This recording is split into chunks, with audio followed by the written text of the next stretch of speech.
Very good morning to all of you. Hope आप सभी बेहतर होंगे, अच्छे होंगे और वीडियोस को काफ़ी अच्छे से एंजॉय कर रहे होंगे। मैं विशाखा जायसवाल आप सभी का pathway institute of life science में बहुत बहुत स्वागत करती हूँ। आज जो टॉपिक हम पढ़ने जा रहे हैं वो है एंजाइम। पर एंजाइम्स में भी कुछ जो एंजाइम्स हैं उनके बारे में हम यहाँ पर डिस्कस करने जा रहे हैं। जैसे आज जो हम टॉपिक पढ़ने जा रहे हैं वो है आइसो एंजाइम्स। आइसो एंजाइम को हम आइसोजाइम के नेम से भी जानते हैं। आइसो एंजाइम है क्या? आइसो एंजाइम कि जब भी हम बात करते हैं तो ये multiple form of an enzyme catalyse a same reaction. इसका क्या मतलब होता है? जब भी हम आइसोजाइम की बात करेंगे तो ये अगर हम बात करते हैं डीएनए की, ये अगर डीएनए है और डीएनए पर जीन है तो ये जीन ये डिफरेंट जीन के थ्रू कोड होंगे। ये जीन अगर ए है और ये जीन क्या है बी है, तो ये दो डिफरेंट जीन्स होंगे यहाँ पर। और ये जीन क्या करेगा आगे चल के एमआरएनए और एमआरएनए से प्रोटीन और प्रोटीन से क्या होगा डिफरेंट एंजाइम बनेगा। तो ये E1 है और यहाँ पर जो प्रोटीन आपकी बनेगी एमआरएनए बनेगा और यहाँ पर जो एंजाइम बनेगा वो E2 है। यहाँ पर कहने का मतलब ये है कि आइसो एंजाइम एक ऐसे एंजाइम होते हैं जो अलग अलग जीन के थ्रू कोड होते हैं पर इनका फंक्शन जो होगा वो क्या होगा सेम होगा। तो ऐसे एंजाइम को हम क्या कहते हैं आइसो एंजाइम्स। ठीक है, यहाँ पर लिखा है different in their physical and chemical property. ऐसे आइसोजाइम एक ऐसे एंजाइम होती है जिनकी फिजिकल और केमिकल प्रॉपर्टी क्या होती है डिफरेंट होती है। केएम और वीमैक्स उनका क्या होगा डिफरेंट होगा। लेकिन थर्ड पॉइंट पे यहाँ पर क्लियरली लिखा है कि isoenzyme synthesised from different gene but same function. यही बात को हम लोगों ने यहाँ पर किया है क्लियर। ठीक है, तो अगर हम इसकी आइसो एंजाइम्स की बात करेंगे तो आइसो एंजाइम का एग्जाम्पल क्या है? एग्जाम्पल की अगर हम बात करेंगे तो हेक्सोकाइनेज और ग्लूकोकाइनेज जिसका यूज हम ग्लाइकोलिसिस में करते हैं। ग्लाइकोलिसिस का जो फर्स्ट रिएक्शन होता है जिसमें हम ग्लूकोज से क्या बनाते हैं ग्लूकोज 6 फॉस्फेट बनाते हैं, उस टाइम हम हेक्सोकाइनेज का यूज करते हैं और ग्लूकोकाइनेज का यूज करते हैं। तो जो ये हेक्सोकाइनेज और ग्लूकोकाइनेज है, ये जो बात कही गई है कि केएम और वीमैक्स डिफरेंट होता है, यहाँ पर आपको क्लियर समझ में आएगा। जब भी हम ग्लूकोकाइनेज और हेक्सोकाइनेज की बात करते हैं तो ग्लूकोकाइनेज जो है वो आपका सिर्फ और सिर्फ लीवर में काम करता है और हेक्सोकाइनेज जो है वो सभी टिश्यूज में काम करता है।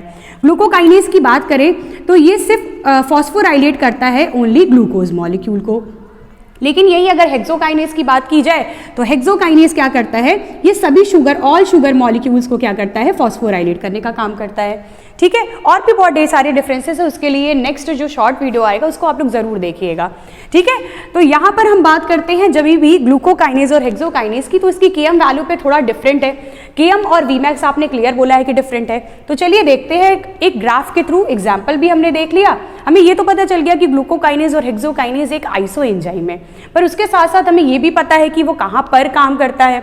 हमने रिएक्शन के थ्रू भी देख लिया इनका काम। तो यहाँ पर क्या आपको दिख रहा है फंक्शन क्या मिलेगा सेम मिलेगा। अब यहाँ पर देखो आप केएम क्या है डिफरेंट है, यहाँ पर चेक करिए ये वीमैक्स और यहाँ पर ग्लूकोज का हमने मिलीमोलर में यहाँ पर कंसेंट्रेशन लिया है।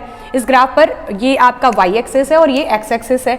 अगर हम यहाँ बात करते हैं हेक्सोकाइनेज की, तो अगर आप देखो इसका हेक्सोकाइनेज का आपको केएम वैल्यू बहुत लो दिख रहा है और मैंने अभी आपको नेक्स्ट शॉर्ट वीडियो में केएम के भी बारे में भी बताया गया, तो आप शॉर्ट वीडियो पे जरूर कंटिन्यू करिएगा केएम पे भी, और ग्लूकोकाइनेज हेक्सोकाइनेज एलडीएच सभी के बारे में डिस्कस किया गया, तो आप हमेशा उसको कंटिन्यू कर रखिएगा।